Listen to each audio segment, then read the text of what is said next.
Natural selection means that your most favorable traits will be passed on to your offspring. What is most favorable depends on your ability to adapt to your environment. So if you adapt to your environment successfully, you send your favorable traits that helped you survive and reproduce to your offspring, and as a result, those traits become the most prevalent in the future. As this gradually happens to every living being, this leads to the whole of the population to evolve into those new traits.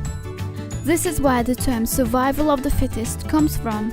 Nature determines the traits that help organisms to survive and reproduce, and this is how different species are formed over many generations. For example, let's imagine nature as if it's a breeder. Nature acts like a breeder. It selects organisms with certain characteristics to pass on their traits, and in the process creating new breeds. This can sometimes even lead to an entirely new species. This is what we call a natural selection. This also means that species that are closely related share a common ancestor. Nature determines which species survive or die out within this natural selection process.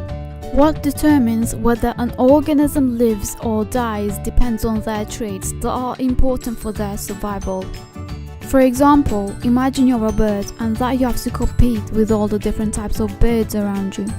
Having a harder beak would put you at an advantage of finding food or even pecking away the bark from a tree to eat the insects underneath.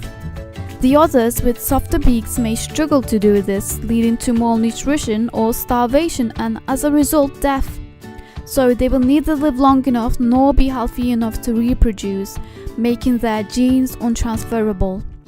This will lead to their species to die out.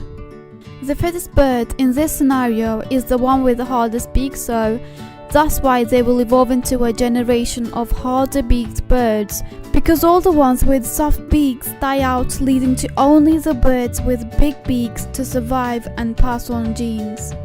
To conclude, with every generation of offspring, birds with harder beaks would be produced, leading to a species with a very tough beak like a woodpecker. In fact, the woodpecker may have been produced as a direct result of this process.